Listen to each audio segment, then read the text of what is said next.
Salut tout le monde et bienvenue à La Chapelle en ligne. Je m'appelle Jérémy et je suis le pasteur de La Chapelle Junior, mais peut-être que tu me connais mieux en tant que J-L'info ou même Olaf. Avant d'aller plus loin, je tiens à souhaiter une bonne fête des mères à toutes les mamans, celles qui le sont déjà et celles qui rêvent de le devenir un jour. J'en profite d'ailleurs pour souhaiter une joyeuse fête des mères à ma femme. Merci Marie pour l'incroyable maman que tu es pour nos enfants.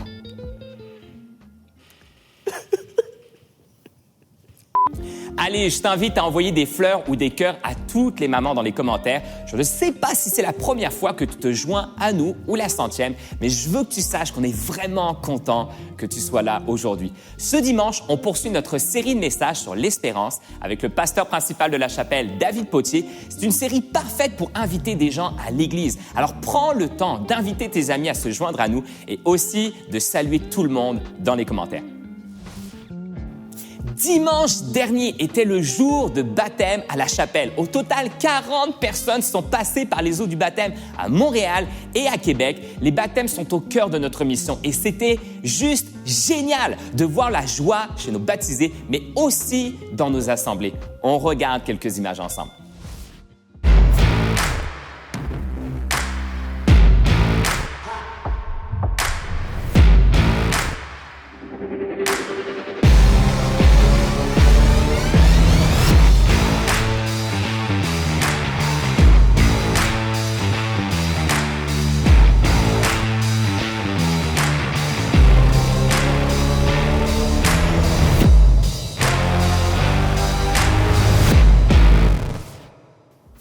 Bravo à nos baptisés! Quand on dit que la chapelle existe pour que des gens loin de Dieu soient transformés en disciples de Jésus-Christ qui forment d'autres disciples, c'est ça qu'on veut dire. Si toi aussi tu aimerais faire ce pas de foi, je t'invite à t'inscrire aux sessions d'information en allant sur lachapelle.me/baptême. Les prochains baptêmes auront lieu à Gatineau le 22 mai prochain et à l'automne pour Montréal et Québec. C'est maintenant le moment d'écouter ensemble les chants préparés pour nous par La Chapelle Musique et le message de David Potier.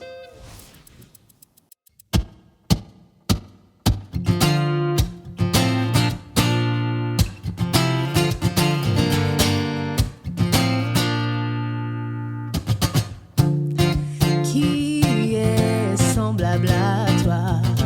Tu es redoutable, tu es incomparable. Mes peurs tremblent au son de ta voix. Non, rien ne pourrait remplacer ta présence. Non, rien ne pourrait surpasser ta puissance. C'est près de toi que je désire me tenir. Près de toi. Tu es ma force. Tu me tends la main, me relève, me soutiens. Tu es ma force. Ma vie prend son sens en ta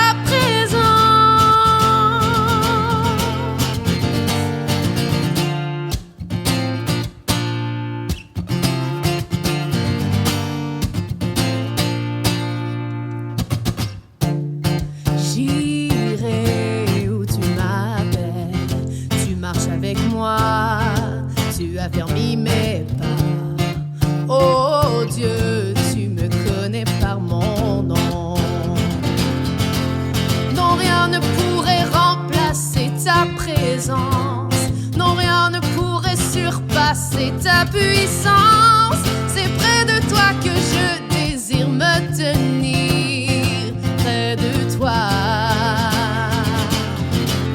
Tu es ma force. Tu me tends la main, me relève, me soutiens. Tu es ma force. Ma vie prend son sens en ta présence. Tu es ma force. Tu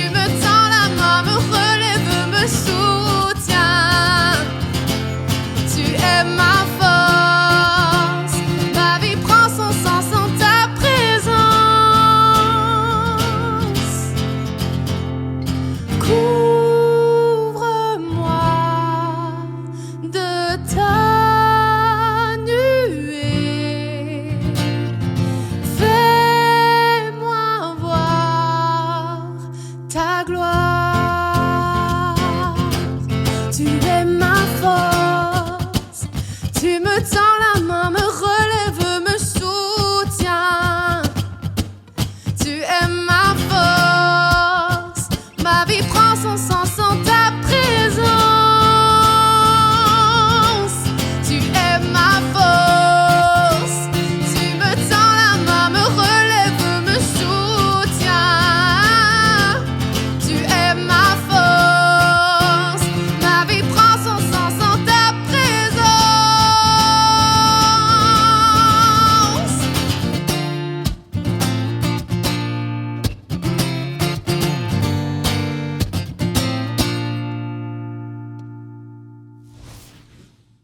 Bonjour tout le monde, bienvenue à la chapelle en ligne. Nous sommes dans une série qui s'intitule L'Espérance et aujourd'hui un message très spécial qui s'intitule L'Espérance pour nos enfants.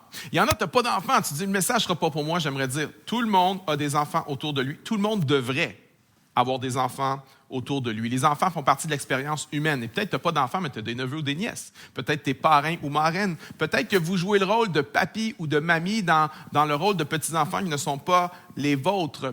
Les enfants font partie du plan de Dieu. Les enfants sont très importants dans le cœur de Dieu. Lisons ensemble. Marc, chapitre 10, verset 13. Ça parle de Jésus ici. Des gens lui amenèrent des petits-enfants pour qu'ils les touchent. Mais les disciples leur firent des reproches. Jésus, en le voyant, fut indigné et leur dit, « Laissez venir à moi les petits-enfants et ne les empêchez pas, car le royaume de Dieu est pour leur pareil. » Verset 15, « En vérité, je vous le dis, quiconque ne recevra pas le royaume de Dieu comme un petit enfant n'y entrera point. » Puis il les embrassa, les bénit en leur imposant les mains. Dieu aime les enfants. On vit dans une culture où, en apparence, dans le discours, les enfants sont importants. Mais lorsqu'on creuse un peu, on s'aperçoit que dans beaucoup d'endroits, pour beaucoup de personnes, les enfants sont un fardeau. Les enfants sont une douleur. Les enfants sont quelque chose qui nous ralentit. Par contre, dans d'autres cultures, c'est vraiment différent. Lorsque j'étais en Israël il y a quelques années, j'étais sous le choc, mais c'était positif de voir à quel point les enfants étaient valorisés. J'étais dans un hôtel 5 étoiles. OK? Il y a quelqu'un qui m'avait fait un don pour ce voyage-là. J'étais tellement béni. Dans un hôtel 5 étoiles et il y avait des enfants qui couraient partout. Jamais ça n'aurait été toléré ici dans notre culture. Mais les enfants là-bas sont vus comme une bénédiction de Dieu. Mais j'aimerais dire à quelqu'un, ce n'est pas le cœur de Dieu qu'on voit les enfants de cette façon-là. Jésus a dit, « Laissez venir à moi les petits-enfants. » Le cœur de Dieu, c'est pour les enfants. Et d'un couvert à l'autre de la Bible nous exhorte à aimer les enfants, à enseigner, à être un modèle, à discipliner et à faire des disciples de nos enfants. Proverbe 22 dit, « Instruis l'enfant selon la voie qu'il doit suivre, et quand il sera vieux, il ne s'en détournera pas. » Mais combien savent que élever des enfants, c'est difficile? Les enfants peuvent te rendre fou. Les enfants savent exactement sur quel bouton appuyer pour te faire, comme on dit en québécois, nous, pogner les nerfs. Il y a quelqu'un qui a déjà dit à la blague que nos petits-enfants, lorsqu'on en a, en fait, c'est une récompense pour ne pas avoir tué nos propres enfants. Puis un peu à la blague, mais il y a une réalité là-dedans, c'est que, en fait, c'est tellement un défi d'élever des enfants. Et quand tu en as plusieurs, tu en as un premier, bon, après ça, tu penses que tu maîtrises l'affaire. Tu as commencé à écrire le manuel « Comment élever un enfant ». Et lorsque tu as ton deuxième enfant, tu t'aperçois que la seule chose que tu peux faire, c'est de brûler le manuel. Pourquoi? Parce que ça ne sert plus à rien, parce que l'autre enfant est différent du premier. On vit dans un monde où c'est difficile d'élever des enfants parce qu'on vit dans une société qui est corrompue. On vit dans une société où ce que Dieu appelle quelque chose bien et la société l'appelle mal. Dieu appelle quelque chose mal et la société l'appelle bien. Et c'est difficile d'élever des enfants dans ce contexte-là. Les enfants ont à faire face à des tentations et à des choses qu'on ne peut même pas imaginer. Il y a des jeunes enfants en ce moment qui vivent des tentations que moi, je n'aurais même pas été capable d'imaginer lorsque j'avais leur âge. C'est un combat. Il y a de la pression. C'est un combat spirituel et les enfants sont harassés de pression sociale, morale, culturelle et idéologique. Mais Dieu appelle son Église à élever des enfants qui vont briller dans les ténèbres, qui vont briller dans une culture de compromis.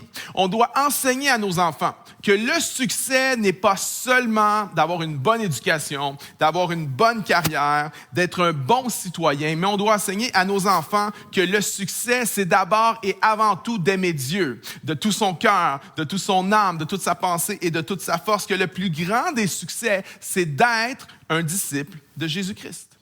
Nous voulons élever des enfants qui vont être des lumières dans les ténèbres. C'est pour ça qu'à la chapelle, nous croyons profondément que les parents et l'Église doivent être en synergie ensemble pour élever les enfants dans les voies du Seigneur. Voici 2 erreurs que souvent les gens font en ce qui concerne l'éducation des enfants et l'Église. Il y a des parents qui pensent qu'ils n'ont pas besoin de l'Église. En fait, il y en a qui se tiennent complètement loin de l'Église, mais d'autres qui ne réalisent pas l'importance et le rôle capital de l'Église dans le processus d'élever leurs enfants dans les voies du Seigneur. Certains parents prennent à la légère l'Église. Certains parents viennent à l'Église vraiment très, très sporadiquement. Et il y a toujours quelque chose de plus important. Le pique-nique les plus importants, le sport, et ci et ça. Mais j'aimerais vous dire ceci. C'est pas parce que vous avez grandi dans l'Église que la foi va se transmettre.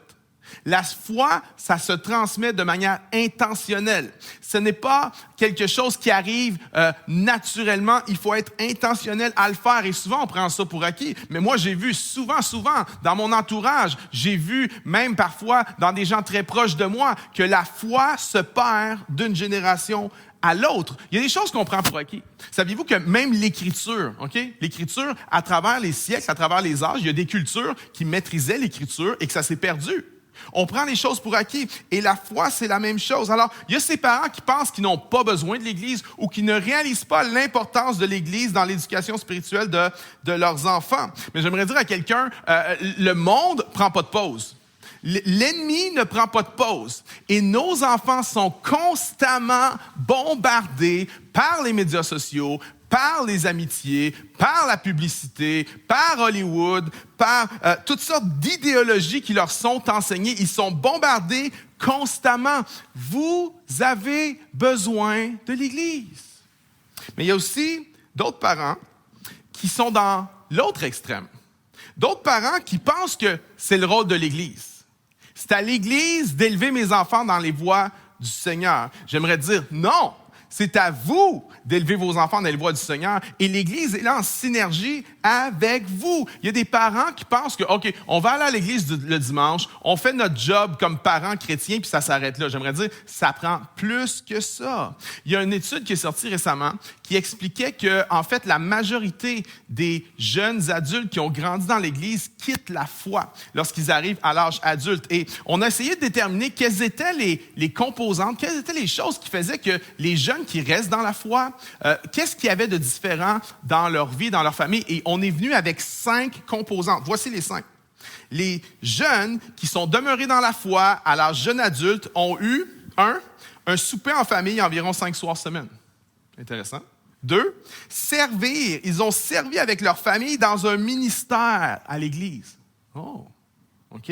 3, ils ont une expérience spirituelle à la maison 1 fois par semaine. Un culte en famille, une étude biblique, la prière ensemble, quelque chose comme ça. 4, on leur a confié des responsabilités dans le ministère à un jeune âge. Et 5, ils ont eu au moins un adulte chrétien solide dans leur vie autre que leurs parents. Andy Stanley a dit ceci. Lorsque ton enfant a 16 ans, s'il n'y a pas une autre personne que toi qui peut parler dans sa vie comme une personne mature, chrétienne, spirituelle, tu es dans le trouble. OK? Bon, c'est sûr que c'est un overstatement, mais je crois que c'est important d'avoir cette voix-là, ces mentors-là dans la vie de nos enfants. C'est ces 5 composantes-là qui sont essentielles pour la transmission de la foi. Ça veut dire que même si je faisais une job parfaite, là, je ne peux pas y arriver tout seul. J'ai besoin des autres.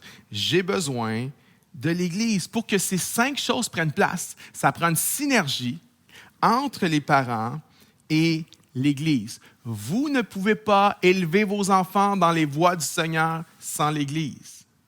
L'Église ne peut pas élever vos enfants dans les voies du Seigneur sans vous. Ça va ensemble. C'est une synergie. C'est pour ça qu'à la chapelle, les enfants sont au cœur de notre mission. La Chapelle Junior, notre département pour les enfants. 13-18, notre notamment pour les ados, sont investis dans la vie de nos enfants. Il y a des ressources, il y a des leaders, il y a des pasteurs qui sont dédiés à vos enfants parce que c'est au cœur de notre mission. On croit que c'est important d'amener Jésus aux enfants alors qu'ils sont jeunes. Parce qu'on sait qu'avec le temps, le cœur s'endurcit. Et les stats le disent, 80% des gens qui marchent avec Jésus à l'âge adulte ont pris cette décision-là avant l'âge de 18 ans. Vous ne pouvez élever vos enfants dans les voies du Seigneur sans l'Église. L'Église ne peut élever vos enfants dans les voies du Seigneur sans vous. Ça va ensemble. Il y a quelques photos qui vont apparaître à l'écran de la chapelle junior. Et la chapelle junior, c'est un ministère pour les enfants. Ce n'est pas une garderie. Si vous voulez insulter un de nos moniteurs de la chapelle junior, appelez ça la garderie. Ils viennent insulter Noir. Pourquoi? Parce que c'est pas ça, c'est un ministère. Oui, c'est un lieu où les enfants s'amusent. Ils aiment y aller. Mais ils ont un enseignement de la parole de Dieu à leur niveau. Ils ont des chants, des discussions en petits groupes. Ils prient ensemble. Ils développent des amitiés ensemble. Et on est bénis à la chapelle d'avoir des centaines d'enfants dans notre église. Moi, j'ai été dans des églises où il n'y avait aucun enfant. Il n'y a rien de plus triste, il n'y a rien de plus mort qu'une église sans enfants. Et élever les enfants dans les voies du Seigneur, c'est l'affaire de l'église et des parents, les deux ensemble. Si c'est l'affaire de l'église et des parents, ça veut dire que nous avons tous un rôle à jouer. Peu importe si tu as des enfants ou pas, nous avons tous un rôle à jouer. On dit que ça prend un village pour élever un enfant. J'aimerais dire qu'il faut s'assurer d'avoir le bon village. Ça prend le corps de Christ au complet pour élever des enfants dans les voies du Seigneur. Et en ce moment, nous avons une explosion, une multiplication d'enfants à la chapelle. C'est hallucinant. Les gens arrivent avec des enfants. C'est la multiplication des kids à la chapelle. Et nous avons un besoin criant de bénévoles actuellement, de moniteurs, de leaders à la chapelle junior. On en a besoin à Montréal. On en a besoin juste à Montréal. Nous avons en ce moment besoin d'un minimum 40 bénévoles de plus. Pouvez-vous imaginer? On en a besoin à Montréal. On en a besoin à Québec et on en a besoin à Gatineau. C'est l'un des besoins les plus criants à l'Église en ce moment.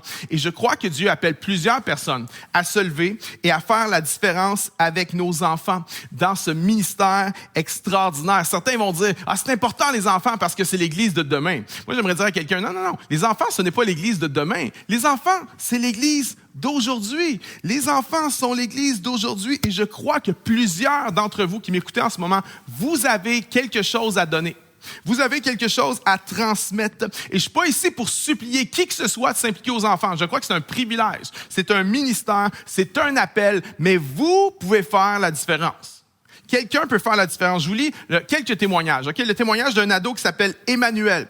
Emmanuel a lui-même grandi à la chapelle junior et il a décidé de servir. Regardez ce qu'il nous a écrit. Lorsque la chapelle a annoncé qu'il cherchait des bénévoles, je me sentais interpellé d'appliquer. Premièrement, j'avais de l'expérience en tant que moniteur au camp Kiwanis pour enfants diabétiques. Avec cette expérience, j'étais en confiance pour donner ma candidature. Deuxièmement, j'avais la conviction que c'était le bon moment pour commencer à m'impliquer. Pour moi, servir auprès des enfants est une expérience spirituelle très gratifiante. Je me sens édifié dans ma foi quand je sers la communauté à l'église. J'ai remarqué que j'étais le seul gars parmi les monitrices. En tant que jeune homme, je suis conscient d'être ce modèle pour les jeunes garçons qui peuvent s'identifier à moi. Les Fantastiques, c'est le nom du groupe, les Fantastiques venaient vers moi pour parler de leur jeu préféré ou de leur fin de semaine. Il y a eu un lien de confiance qui s'est établi entre moi et ces jeunes garçons. Animer des jeux comme le soccer ou participer à animer des petits groupes me fait sentir que je donne ma part et que les enfants ont du fun à cause de mon implication. La chapelle junior a été pour moi aussi une belle expérience quand j'étais un jeune. Je me sentais inclus, j'aimais beaucoup la louange. L'idée de redonner ce que j'ai reçu me donne beaucoup de joie. Et moi, j'applaudis Emmanuel, je dis bravo que tu as steppé up. Bravo pour ton implication, ton investissement auprès des enfants. Puis en passant, quand Emmanuel a décidé de stepper up, il a dit à sa mère, « Maman, tu viens t'impliquer avec moi à la chapelle junior. » Quelle bonne idée. Il y en a, tu te dis, « Ouais, mais là, moi, m'impliquer, les enfants. Je suis nouveau dans la foi. Je vous lis le témoignage de Dominique, une nouvelle personne dans la foi qui se posait la question, est-ce que je dois m'impliquer? Dominique a dit ceci, chronique d'une femme ordinaire. Je viens à la chapelle depuis avril 2017. Dès le départ, l'énergie et la fraîcheur que j'y ai retrouvées m'ont plu. Assez rapidement, un appel a été fait pour des bénévoles. Je me suis demandé, est-ce pour moi? Ai-je les qualités, bien que je sois occupée toute seule de mes 2 grands zouaves? Elle a 2 grands jeunes adultes, comme je les appelle affectueusement depuis 12 ans. Pire, ai-je le droit de m'impliquer? Moi qui suis une si jeune chrétienne et qui ne sais pas comment exprimer mes prières. Puis, j'ai osé. J'ai été rencontrer un leader, le pasteur Jérémie. Il m'a accueilli simplement et chaleureusement. J'ai repoussé mon syndrome de l'imposteur et j'ai commencé à m'impliquer. Tout de suite, j'ai fait partie de l'équipe. J'ai vite compris que ce n'était pas à propos de qui j'étais, mais à propos de ce qui je devenais. Wow. Pasteur Cécile n'a jamais été très loin.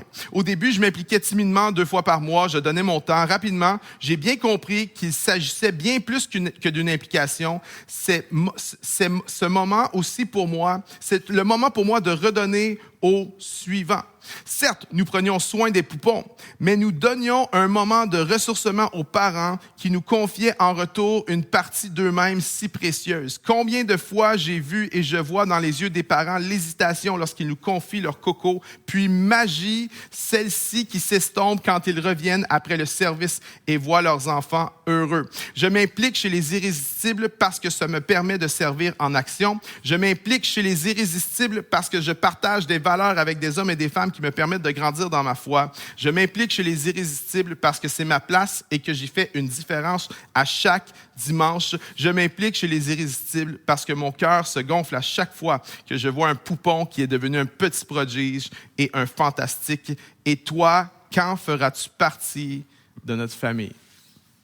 Voyez-vous?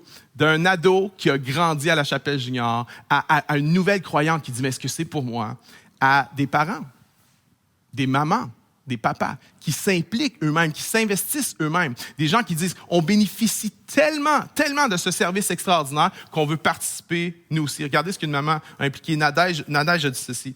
À la chapelle, les enfants font partie intégrante de la vie de l'Église. C'est ce cœur qui m'a motivé à m'impliquer. J'ai rencontré des personnes formidables, souriantes, aimantes, qui ont le désir de partager l'Évangile de façon moderne, amusante, tout en étant fidèles à la parole.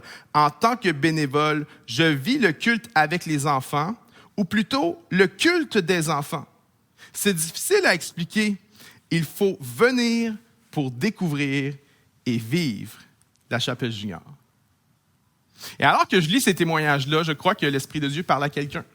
L'Esprit de Dieu parle à des parents, à des célibataires, à des gens du bel âge, des papis, des mamies. L'Esprit de Dieu parle à des ados, à des jeunes adultes qui te dit, tu as quelque chose à donner.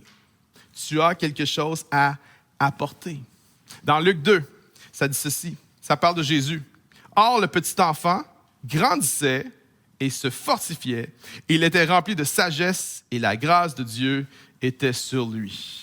L'enfant se fortifiait, l'enfant grandissait en sagesse, l'enfant grandissait en grâce. C'est ce qui était, on parle de Jésus ici. Et c'est exactement ce qu'on veut faire avec les enfants à la Chapelle Junior. Nous voulons que la Chapelle Junior, mais votre foyer aussi, soit un endroit où les enfants sont fortifiés, un endroit où les enfants grandissent en sagesse et un endroit où les enfants grandissent en grâce. Rapidement, un endroit où les enfants sont fortifiés. C'est important que l'Église soit un endroit qui fortifie nos enfants, que nos maisons soient un endroit qui fortifie nos enfants. Il y a tellement de force qui veut les abaisser dans ce monde. Il y a tellement de choses qui sont contre eux. Nous devons pourvoir un endroit où nos enfants sont fortifiés. J'aimerais vous dire, à la Chapelle Junior, vos enfants sont fortifiés. Ils sont fortifiés par des paroles de vie qui leur sont communiquées. Il y a une bénédiction qui est communiquée sur vos enfants à chaque dimanche. Des moniteurs qui leur donnent des paroles de vie. Des moniteurs qui leur disent des choses comme « tu vas réussir »,« tu es capable ». Oui. Ils entendent ça. Tu es aimé, tu es spécial. Ne laisse pas le monde te définir. On doit apprendre à dire ces choses-là à nos enfants. Puis en passant, si vous êtes parent, vous devez apprendre à les dire aussi. En tant que parent, il faut apprendre à prophétiser. Parce que parfois, ce qu'on voit devant nos yeux, dans le présent, on se dit, oh, c'est pas exactement ce que je veux, c'est pas ce que j'aspire, c'est pas ce que je désire pour mon enfant. On doit apprendre à prophétiser. On doit apprendre à parler à leur futur. On doit apprendre à dire à nos enfants des choses comme, tu vas marcher avec Dieu. Tu vas servir le Seigneur. On doit apprendre à leur dire des choses comme « Tu es vainqueur. Tu es plus que vainqueur en Jésus-Christ. » On doit leur rappeler qu'ils sont importants, qu'ils sont aimés, qu'ils sont beaux, qu'ils sont belles. On doit apprendre à leur dire « Tu as un futur. » Leur dire que ce qu'ils vivent en ce moment, c'est pas la fin, c'est pas tout. Non, tu as un futur, que tu peux tout par celui qui te fortifie, que tu es appelé à être la tête et non la queue, que les plans de l'ennemi, là, je les déclare inefficaces dans ta vie. On est appelé à leur dire qu'ils sont appelés à être la lumière du monde. Et c'est ça, la Chapelle Junior. C'est un endroit où nos enfants sont fortifiés par des moniteurs, par des pasteurs qui ont une passion pour prophétiser dans leur vie, pour proclamer leur futur, pour leur annoncer ce qu'ils vont devenir en Dieu. Il y a tellement de force qui les abaisse. Ils ont besoin de cet endroit-là. Et c'est ce que la Chapelle Junior pourvoit pour eux. On doit apprendre à le faire dans nos maisons. On doit apprendre à le faire dans nos vies. J'ai même entendu ce témoignage d'un pasteur dont le fils était éloigné du Seigneur. Et pendant que le fils dormait, le pasteur allait prophétiser sur son fils. Il disait, tu vas marcher avec Dieu, tu vas être un homme de Dieu, tu vas revenir à Dieu. Dans le nom de Jésus, il disait pendant qu'il dormait, parce que pendant que le jeune était éveillé, il ne voulait pas entendre ces paroles-là. Alors il allait au-dessus de lui, la nuit, au-dessus de son lit, puis il prophétisait sur lui. J'aimerais dire, c'est ce qu'on fait à la Chapelle Junior. On vient les fortifier par des paroles de vie. Moi, je me souviens, lorsque j'étais jeune, il y a un bénévole dans notre église. Il y a un bénévole qui était engagé, un pasteur qui était un bénévole auprès des jeunes, puis qui m'a dit une parole de vie. Il m'a dit, « David, je te verrai pasteur. » Et moi, c'est où ce que j'ai dit? « Non. Je veux rien savoir de ça. » Mais savez-vous quoi? Dans mon cœur, il y avait quelque chose de caché. J'ai menti ce jour-là. J'ai dit non. Mais en fait, il y avait une semence. Il y avait un désir dans mon cœur. Et lui, il est venu arroser un petit peu cette semence-là. Puis je me suis dit, mais est-ce que ça serait possible? Est-ce que ça serait possible? Il est venu me fortifier. Il est venu prophétiser dans ma vie. Il est venu annoncer quelque chose. Vous pouvez fortifier vos enfants. Et c'est ce qu'on fait à la Chapelle Junior. Amenez-les. C'est un endroit où ils sont fortifiés. C'est un endroit où la présence de Dieu est forte. C'est un endroit où ils prient les uns avec les autres. Amenez-les à l'Église. Il faut apprendre à nos enfants ceci. Quand ça va bien, qu'est-ce qu'on fait? On va à l'Église. Puis je sais que l'Église, c'est pas juste le dimanche. Je sais ça. Okay? Je suis en train de faire un point en ce moment. Quand ça va bien, on fait quoi? On va à l'Église. Quand ça va mal, qu'est-ce qu'on fait? On va à l'Église. Quand on a le goût, qu'est-ce qu'on fait? On va à l'Église. Puis quand on n'a pas le goût, qu'est-ce qu'on fait? On apprend à nos enfants que quand on n'a pas le goût, on va à l'Église. Puis je sais qu'il y a des gens en ce moment qui sont dans des conditions particulières. Je sais qu'il y a des gens qui ont des conditions de santé spécifiques. Je sais qu'il y en a qui ont des enfants avec des besoins très, très spécifiques. Mais pour la majorité d'entre nous, si vous habitez près de Montréal, près de Gatineau, près de Québec, il y a une chapelle, une église qui est là pour vous, qui vous attend, qui veut fortifier vos enfants. La chapelle, c'est un endroit où vos enfants sont fortifiés. Mais deuxièmement, c'est un endroit où les enfants grandissent en sagesse. C'est quoi la sagesse? C'est d'avoir la perspective de Dieu. C'est d'apprendre à avoir la perspective de Dieu. Et comment on enseigne la sagesse? En enseignant, bien sûr, la parole de Dieu. Parce que ce monde a un discours et la parole de Dieu a un discours. Le monde va dire quoi? Le monde va dire, monte les échelons, passe par-dessus les autres, prends tout ce que tu peux. Sois le premier. Fais ce que tu veux. Pense à toi. Pense à toi. Mais Dieu dit, sois humble. Dieu dit, donne. Dieu dit, sois le serviteur de tous. Jésus dit, meurs à toi-même. On s'entend-tu que c'est des valeurs qui sont diamétralement opposées entre elles? Le monde dit, élève-toi. mais Dieu dit, abaisse-toi. Le monde dit, prends. Mais Dieu dit, non, prends pas, donne. Le monde dit, sois le premier, be first. Dieu dit, pas en arrière de la file. Sois le dernier. Le monde dit, fais ce que tu veux. Mais Dieu dit, fais mourir tes désirs charnels. C'est diamétralement opposé. Mais laisse-moi dire ceci. Lorsque quelqu'un s'élève comme le monde lui dit de s'élever, ben, le monde va venir te faire tomber un jour ou l'autre, crois-moi. Lorsque tu prends comme le monde te dit de prendre, un jour, le monde va venir prendre ce que tu as. Si tu veux être le premier, comme le dit ce monde, un jour, il y a quelqu'un qui va venir te pousser en dernier. Si tu essaies de garder ta vie, comme l'enseigne ce monde, un jour, tu vas perdre ta vie. Mais Dieu dit, non. Si tu t'humilies, si tu t'abaisses, au bon moment, Dieu va t'élever. Et quand c'est Dieu qui t'élève, il n'y a personne qui peut t'abaisser sauf Dieu. Dieu dit, non, donne. Puis si tu donnes, moi, je vais verser dans ton sein une bonne mesure, secouée, serrée et qui déborde. Quand Dieu te donne, le monde ne pourra jamais t'enlever ce que Dieu t'a donné. Dieu dit, va en arrière de la file, sois le dernier. Puis laisse-moi faire. Laisse-moi te mettre en avant. Laisse-moi te mettre à ta place. Puis laisse-moi dire, lorsque Dieu te prend d'en arrière de la file et qu'il décide de te mettre en avant, il n'y a personne qui va pouvoir t'enlever de là sauf lui. Voyez-vous, il y a ce que ce monde enseigne. Il y a ce que Dieu enseigne. Dieu dit, si tu meurs à toi-même, là, tu vas vivre. Si tu meurs, tu vas vivre puis tu mourras jamais. Voyez-vous, ça, c'est la sagesse de Dieu. Et on doit l'enseigner à nos enfants. L'enseigner à la maison, des moments, au moins, qu'est-ce que disait l'étude? Au moins une fois par semaine. Prendre du temps avec nos enfants, dans la sagesse de Dieu, dans la parole de Dieu. Mais on n'est pas tous des enseignants. On n'est pas tous des enseignants de la parole de Dieu. La chapelle a des spécialistes pour prêcher la parole de Dieu aux enfants, et ils sont tellement bons. Moi, mes enfants sont ados maintenant. Ils ont été à la chapelle junior pendant des années. Maintenant, ils s'impliquent à la chapelle junior. J'étais scotché, quand mes enfants revenaient à la maison, des choses qui me parlaient de Dieu. Des choses que moi, je n'avais pas parlé avec eux. Je me disais, wow, ça, c'est le ministère de la chapelle junior.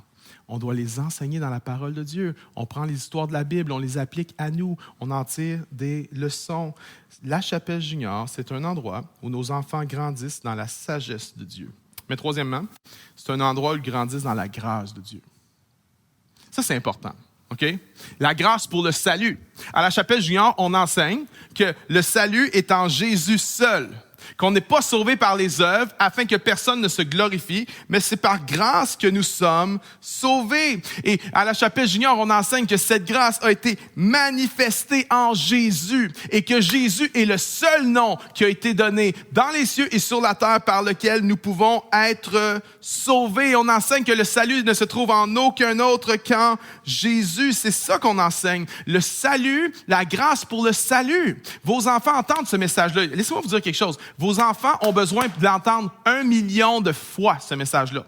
Parce que c'est comme, il y a quelque chose, on dirait qu'on ne le catch pas, on ne le comprend pas. Le message de la grâce, c'est un peu mystérieux. On a tendance à tomber dans la religion, à penser qu'on va gagner notre salut par nos efforts, que Dieu nous accepte juste si on fait la bonne chose. Il y a une religiosité qui est intrinsèque à l'être humain. Et en entendant le message de la grâce 1 fois, 2 fois, 3 fois, 10 fois, 100 fois, 1000 fois, la 10 millième fois, à un moment donné, il y a quelque chose qui clique. Le salut prend place. On enseigne la grâce pour le salut à la chapelle junior. On enseigne la grâce pour la sanctification. On enseigne que la grâce, c'est la force que Dieu nous donne pour renoncer au péché, pour renoncer à l'impiété. On enseigne que c'est la grâce de Dieu qui nous libère de nos dépendances, que c'est la grâce de Dieu qui nous libère de nos addictions, que c'est par la grâce de Dieu qu'on peut dire non au péché, qu'on peut dire non à l'immoralité sexuelle, qu'on peut dire non à la drogue, que c'est par la grâce de Dieu qu'on peut dire non à la pornographie. On enseigne dans la chapelle junior que c'est par la grâce de Dieu que tu peux être ce que Dieu t'appelle à être et faire ce que Dieu t'appelle à faire, que sans la grâce, tu n'es pas capable. Ils ont besoin de grâce. Ils ont besoin d'être enseignés dans la grâce, exactement comme les adultes. Qui a besoin de grâce? Quelqu'un? J'ai besoin de grâce pour élever mes enfants. Quelqu'un dit amen? J'ai besoin de grâce parfois pour me lever le lundi matin. Quelqu'un dit amen. J'ai besoin de la grâce parfois pour aimer ma femme. Bon, elle, ça y en prend beaucoup. Moi, ça m'en prend un peu, mais j'ai besoin de la grâce. J'ai besoin de la grâce pour être votre pasteur. Parce que Dieu sait que les chrétiens, parfois, sont difficiles à supporter. Quelqu'un dit amen. J'ai besoin de la grâce de Dieu. J'ai besoin de la grâce de Dieu pour chaque jour, chaque seconde de ma vie. J'ai besoin de la grâce de Dieu parfois pour vider le lave-vaisselle. Parce que j'ai pas le goût de vider le lave-vaisselle. J'ai besoin de la grâce de Dieu. Et comme nous avons besoin de la grâce de Dieu, nos enfants ont besoin d'entendre le message de la grâce de Dieu. Et je voudrais vous dire ceci, ils l'entendent à la chapelle junior à chaque semaine, qu'ils ont besoin de la grâce du Seigneur, de la grâce de Dieu. Alors c'est ça la chapelle junior. C'est un endroit où ils sont fortifiés, c'est un endroit où ils grandissent en sagesse, c'est un endroit où ils grandissent dans la grâce de Dieu. Puis j'aimerais dire à quelqu'un, à un parent, à quelqu'un du bel âge, à un jeune adulte, à un célibataire, à une personne mariée, j'aimerais dire, vous avez quelque chose à donner. Vous avez encore quelque chose à donner. Vous pouvez faire la différence dans la vie d'un enfant. On a besoin à Montréal, Québec, Gatineau, on a besoin là, maintenant. Mais je ne suis pas en train de vous supplier, je suis en train de vous donner une opportunité. Parce que la plus grande chose que tu vas faire dans ta vie, ce n'est pas ce que tu vas faire toi-même. La plus grande chose que tu vas pouvoir faire dans ta vie, c'est d'investir dans quelqu'un puis dans des personnes qui vont, eux, faire plus que ce que toi tu as accompli. Il n'y a rien comme ça. Il n'y a rien de plus extraordinaire que ça. Je vais terminer avec cette histoire. En fait, c'est plus un témoignage. Lorsque j'étais enfant, l'église où j'allais, à Trois-Rivières, puis dans ce groupe, dans cette église, on avait des moniteurs qui s'impliquaient avec nous. Moi, j'étais en 4e, 5e, 6e année à peu près. Puis, il y avait une monitrice qui s'appelait Lynn. Lynn Aubichon. Lynn s'occupait de nous, les jeunes. Elle préparait des activités pour les jeunes. Elle nous faisait des enseignements sur la Bible. Plus tard, dans ma vie, Lynn est devenue mon professeur à l'école. Elle est enseignante aussi. Lynn m'a enseigné le français, l'histoire, l'anglais. Lynn a été mon professeur. Lynn a été ma monitrice à la chapelle junior. On appelait ça à ce moment-là l'école du dimanche. C'était pas un bon nom, l'école du dimanche. Non, c'est pas bon. On a meilleur nom, la chapelle junior. Mais Lynn a été ma monitrice à l'école du dimanche et j'ai plein de souvenirs. J'ai des souvenirs de Lynn qui enseigne, Lynn qui fait ceci. Puis j'aimerais vous dire, Lynn, si tu avais posé la question à l'époque, est-ce que le petit David Potier va faire quelque chose de sa vie?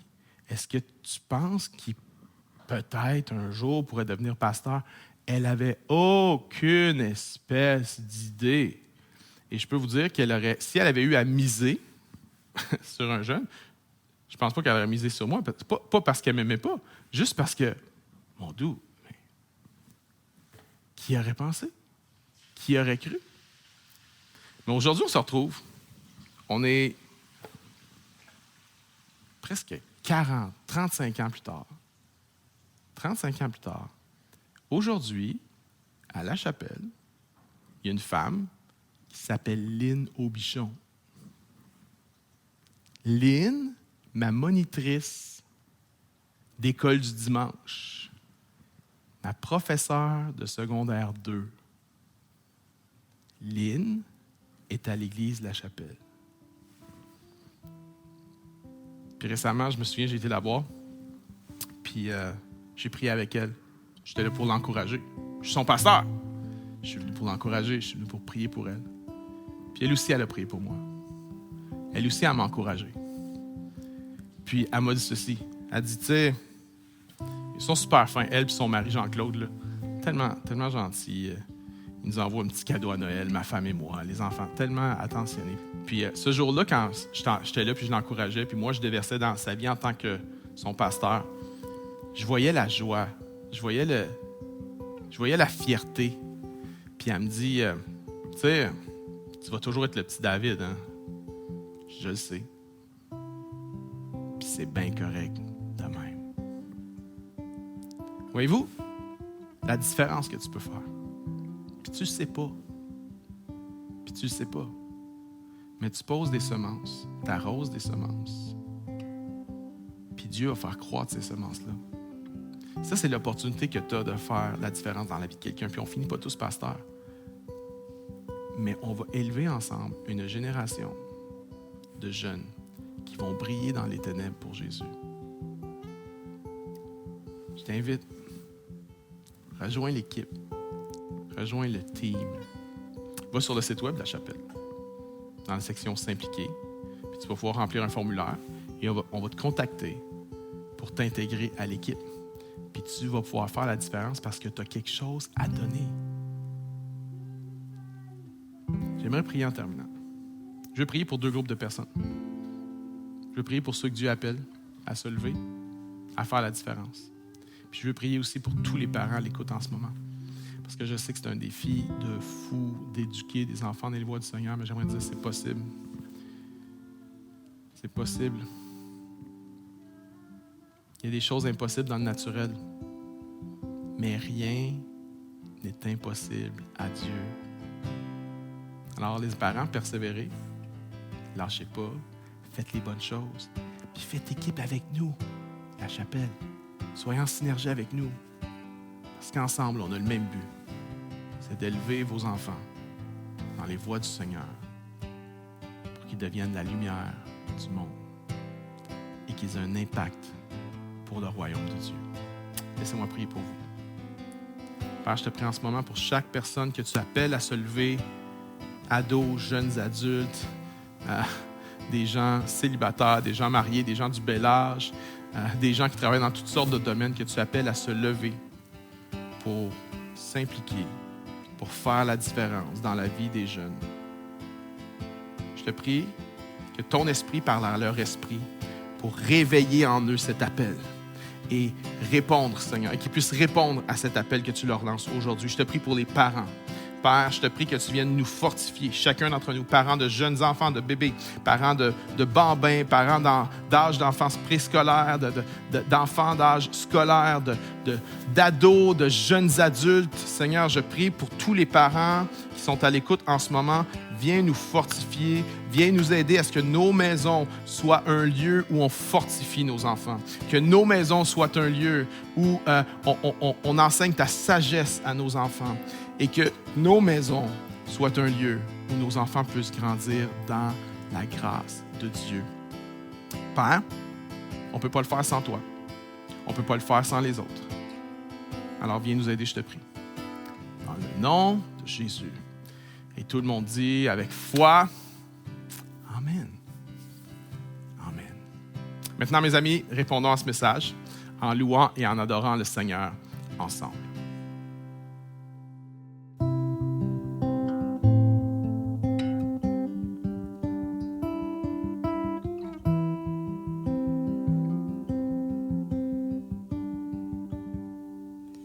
Si la route brise ma confiance,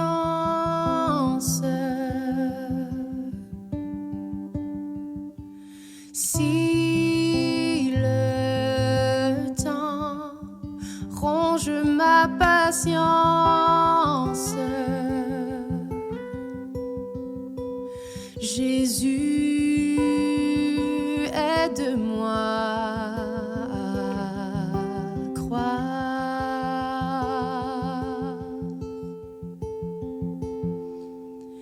Si ta voix choisit le silence,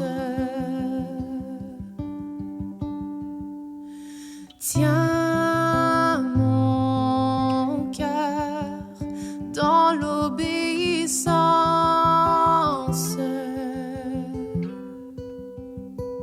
Jésus, aide-moi à croire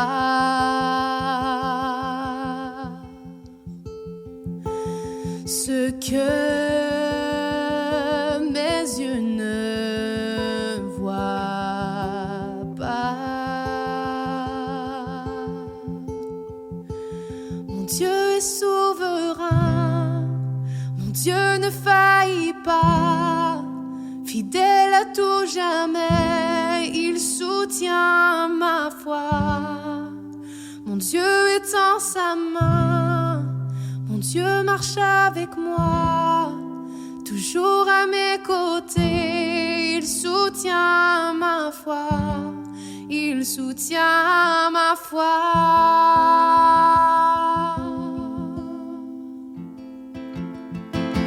Si le doute cache ta présence,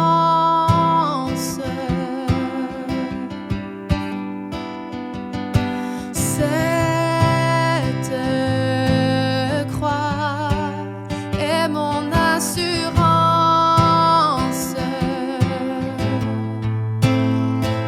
Jésus, tu es ma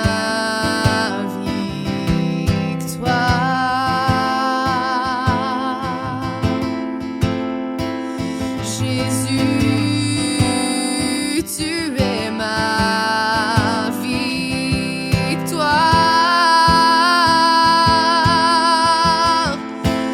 Dieu est souverain, Dieu ne faillit pas, fidèle à tout jamais, il soutient ma foi. Mon Dieu est en sa main, mon Dieu marche avec moi, toujours à mes côtés, il soutient ma foi. Mon Dieu est souverain, mon Dieu ne faillit pas, fidèle à tout jamais, il soutient ma foi. Mon Dieu est en sa main, mon Dieu ne faillit pas, toujours à mes côtés, il soutient ma foi, il soutient ma foi.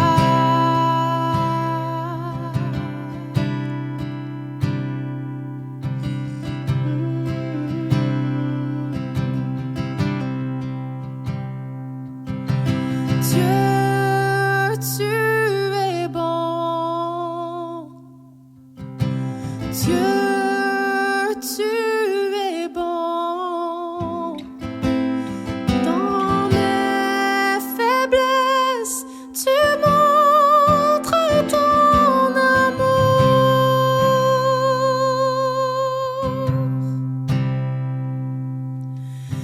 Dieu, tu es bon. Dieu, tu es bon.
Cette heure approche où viendra la fin. Alors mon âme chantera encore. Oh, durant 1000 ans puis éternellement. Oh, oui, bénis l'Éternel, oh mon âme, et glorifie son nom. Chante plus que jamais, oh mon âme, je glorifierai son nom. Oui, je glorifierai son nom. Oui, je glorifierai son nom.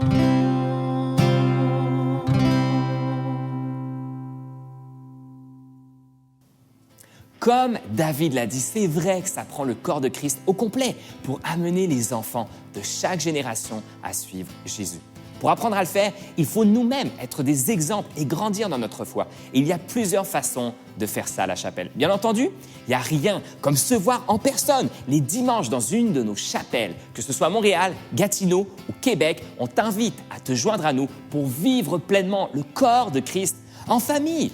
Il y a nos 5 à 7, nos petits groupes qui se rencontrent en semaine pour échanger sur la parole de Dieu et la rendre plus vivante dans nos vies.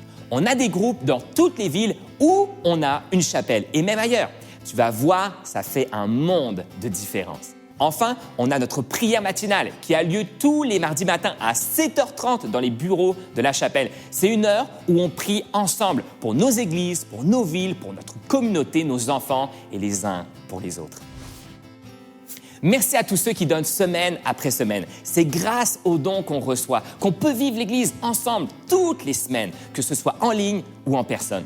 Si tu appelles la chapelle ton Église, je t'invite vraiment à donner ta dîme de façon régulière. Tu peux donner de façon automatique en allant sur notre site web ou notre application mobile. C'est facile, sécuritaire et ça fait du bien. Merci d'avoir été là aujourd'hui. La semaine prochaine, c'est déjà la fin de notre série de messages sur l'espérance dans toutes nos chapelles. Mais tout de suite, on se voit dans nos afters. Bonne fête des mères et bonne semaine.